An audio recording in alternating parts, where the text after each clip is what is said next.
To the dad who has a belly or less hair. To those dads who have trouble walking or hearing.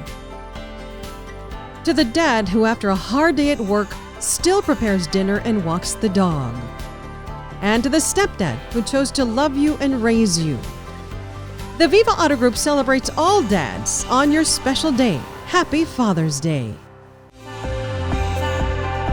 Hello everyone, I'm Estela Casas, creative brand strategist for the Viva Auto Group family of dealerships. Thanks for listening to the Viva Style podcast, where we have interesting conversations about the automotive industry that provides hundreds of jobs in the borderland. Let's talk Viva Style.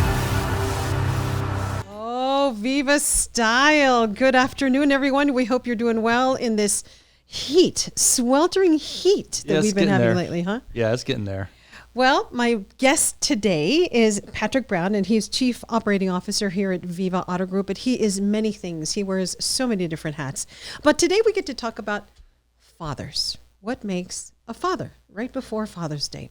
And I'd like to share some quotes. I was looking this up, because I lost my dad 26 years ago. So, and he was 49 years old when he had me. So I got him towards the end of his life. He was 84 when he passed away, but I don't have a real recollection of my dad. But dads are the most ordinary men turned by love into heroes, adventurers, storytellers, and singers of song. A father is someone you look up to, no matter how tall you grow. So, we always hear about moms, but dads are such an important part of our lives. And I know you wear a lot of different hats here too, but tell me about your family dynamics and your role as a father. Well, there's a lot of dynamics there. Yes. I got a lot of kids. I know you do. Yeah. So I am a father of 5 boys and 1 girl, and their ages range from 21 all the way down to 6 years old. So it's brave. Yeah, it's a lot. So it's like when you think my oldest is in college, and my 17-year-old just graduated high school, and he's starting college. Yeah. And when you think you're done, you're not done, right? You're never done anyway, however old they are. Yeah, I got a 6-year-old, and I got another 12 years. She starts first grade this year, and I got another, that long time to go for her to graduate, and then she'll be in college, and then by then she'll have nieces and nephews probably that, are close to her age from my older 2. And yeah, it's a real big dynamic. And, it's like you said, just when you think you're done, raising the kids when they turn 18 or whatever, you have a 6-year-old. So, but they keep you young, and they keep you current and updated and seeing the world through their eyes, just in a different way, right? Well, and you know what else it does? It makes you a pro at parent-teacher conferences and PTA meetings. I'll tell you right now. It prepares you. Yeah, I'm a pro at that right now. What are the biggest challenges facing? Let's go down the road. You have one 6-year-old girl. Yes. What are the different challenges that you face, with 5 boys and a 6-year-old girl?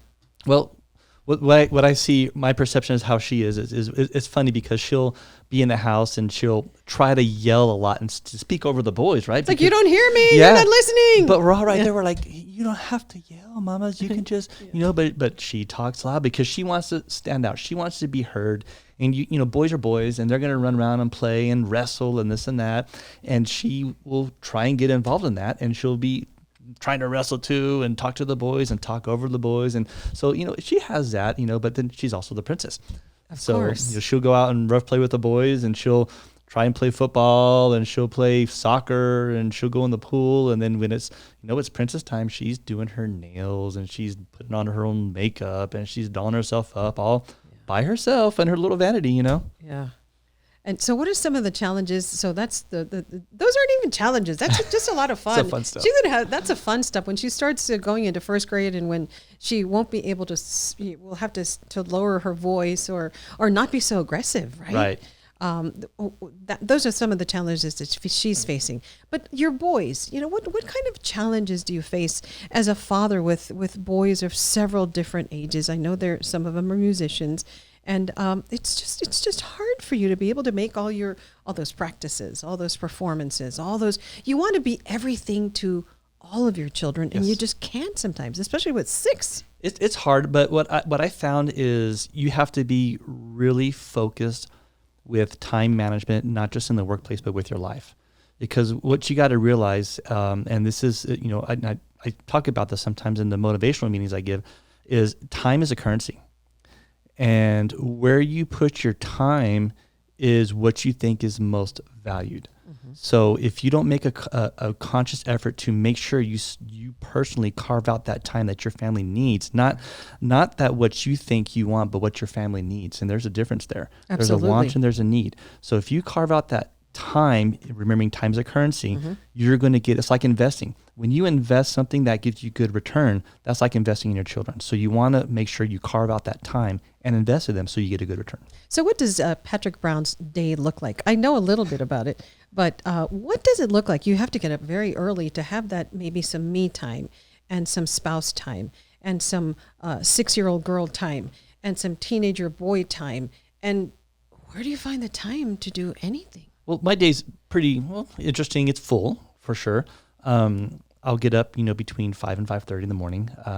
Just slowly wake up. I don't rush myself. I don't, I'm typically in the office at 7:30. Later than that.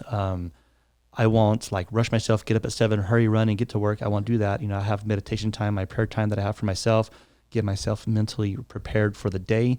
I actually think through what I have going on. I think through all the challenges I might be presenting from the day before that I have to conquer today. I think about school is out, but also I think about when school is going on, I have to wake up my kids kind of in this order because I know how their characters are. So I have that challenge. So I get them up, but I get myself mentally ready and prepared. So when I wake them up, they are mentally ready and prepared for their days. That's kind of my morning, and that's a lot to do. Before leaving the house and getting here at 7:30. Yes, before leaving the house, getting here at 7:30. And my older kids, well, they're 21 and 17. They get themselves up, they take themselves to school, they do all that kind of stuff. So my time really with them is when I come back. So when I come back from work, I catch up with my kids, my wife. Hey, how was your day? What happened today? Everything good? Anything I can help you with? Any challenges you face? Things like that. And so we're all musicians, me and my 2 boys. So, we'll go in the music room, we'll play some music together every once in a while. Is that how you relax? Is that part of your meditation portion of your life? For me, it is. I'll break out the piano and I'll play some worship music from church, and I'll just connect that way. And my kids will come in and we'll do the same thing. And this is at 9:00 at night. So yeah. Okay. So you leave here, sometimes very late. And then what happens when you leave the office? When I leave the office here at 5 o'clock, 5:30, 6, depends on what's happened. 7. Well, when I leave the office, I'll, sometimes I'll go to a dealership and make a surprise visit there. But when I go home, it's, I got to make sure, let's look at dinner. Let's look at, how's the homework situation going? Okay, we got to pick up. Okay, the little ones would, leave stuff on the floor and stuff like that. Okay, guys, let's pick up, let's clean up. All those kind of things that daddies do, right? Just move forward. Do you cook? Do you do the dishes? Oh, I don't do dishes at all, but I cook a lot. Do you iron? I don't iron. I do, but I don't. No. Oh, kind of. When I have to. What other things do you do at home to help around the house? Typically for the most part on the weekends, I do all the cooking in the house. Breakfast, lunch, and dinner's on me. Breakfast, lunch, and dinner? Mm-hmm. Wow. Breakfast, I cheat at cereal a lot of the time, Okay. The kids, and I have to fight them. I'm like, I'm making eggs. No, I want cereal. They want the sugar, So sometimes it's not all that great, but I like to grill. That's one of my things too. It helps me relax. And so I pull out the grill or I cook inside. At my family, they call me El Güero Cocinero. I was just going to say that. I've seen some of your Facebook posts and they call you El Güero Cocinero. Why is that? Because I make the best Mexican food. Do you really? I even have. What's your favorite plate and what's your most famous one that you're known for? My most famous one in Mexico, Mexican food, I make cóctel camarón. I make it really good. Qué rico. I always make salsa molcajete. I don't blend it. I get the stone and I grind it out. I've never been invited over, so I can't say that your food is any good. Okay, hint, hint. Yeah, it's really good. I should bring some over one day. You should. One of these days you'll do that. So you mentioned meditation and prayer. That's a big part of how you start your day. Tell me about that. How do you decide, how to meditate? How do you decide what prayer?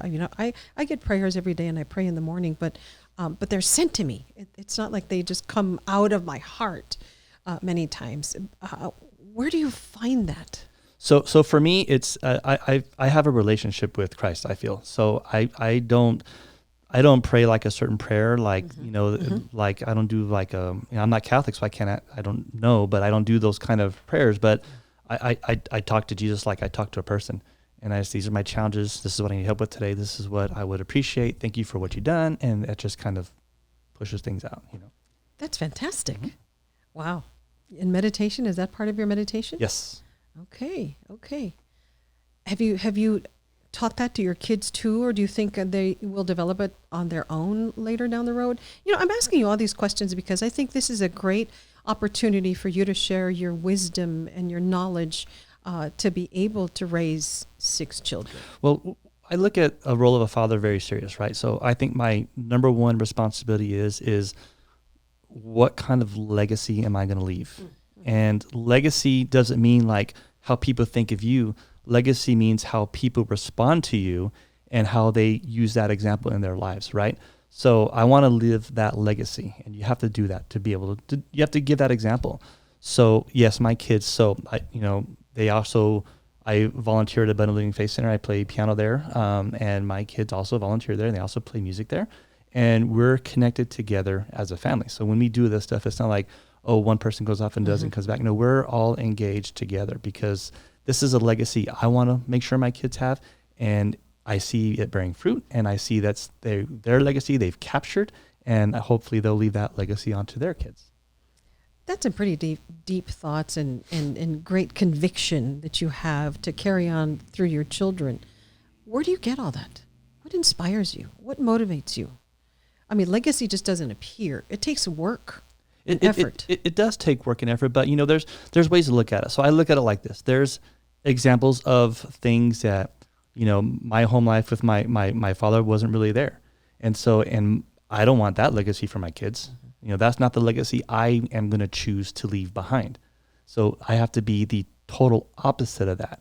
So I have to capture that. Okay, what do I really want my kids to be an example of? Do you want my kids to grow up saying, talking to their friends saying, oh, my dad was this kind of guy? I don't want that. I want them to say, hey, I was proud to, be with my dad growing up at home, being, my kids still live at home. They're not, saying, I'm not kicking them out, but they're not saying, hey, I want to move out. They're happy there because we have a relationship and it's valued, and we do things together as a family, and it's that legacy. A lot of challenges and a lot of work, but it's not work when it's done with love. Exactly. And you continue that. And so tell me, what kind of advice would you have for fathers, for a new father? New fathers is something special because you don't know what's going to go on, right? You think you do, and everybody's going to try and be a coach and tell you, well, you're going to have to do this and that, but you just really got to go through it. And just remember, kids don't come with instruction, with an instruction manual. Right? Yeah, and I'm the kind of guy that reads instructions, and no, they don't come with instructions, But you just got to remember that you got to ask yourself as a father, what kind of legacy do I want to leave for my son or daughter when they get to be 18 years old, 19 years old, 15 years old? Where do I want them to be at a certain point in their life? Milestones. Maybe you should set some milestones as a father, right? Oh, sure. Maybe 1 through 5 or 1 through 6, and then 6 through 12. When they're in middle school, the toughest age anybody can suffer through, and then in high school and beyond. Do you kind of have that in mind of how where I need to be as a father while they are setting their milestones as well? I look at it as a day by day really scenario because I want to be like there's a bunch of parents out there, and I was one of them that says I want my kids to be a doctor and a lawyer and this and that, and I have this expectation, and then if you're not careful, you're going to be trying to train your kids to go into that map, and that may not be what they want, right? And it may feel forced. My dad wants to be a doctor, but I want to do this, and then that creates resentment, right. And that creates a lot of other disappointment. Yeah, and with the parents, and like, I wish they would have done this, they could have done that. What I found is, if you're true to the legacy you want to leave behind, because legacy is more of a culture for somebody. Right. It's not like a legacy of being a doctor. That's like an employment, okay. But if you're true to your family culture and your legacy, you're going to work with your kids day by day because they have issues that happen day by day. You solve their problems day by day. You help them push to the next level day by day. Say, my kids wanted to be, I don't know, NASCAR drivers. I don't know.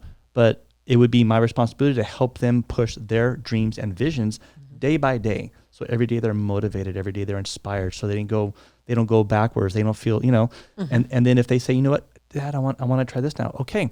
My responsibility is to make sure, let's get that vision, let's build that day by day, and let's keep on moving forward.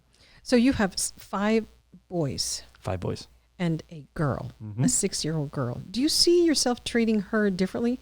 Daddy's little girl wrapped around around her finger. And I treat the boys differently too, each and every one of them, because everybody has their own character, right?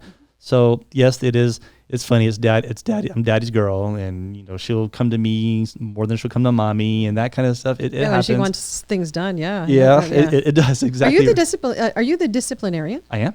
Are you? I'm the disciplinarian. How do you discipline?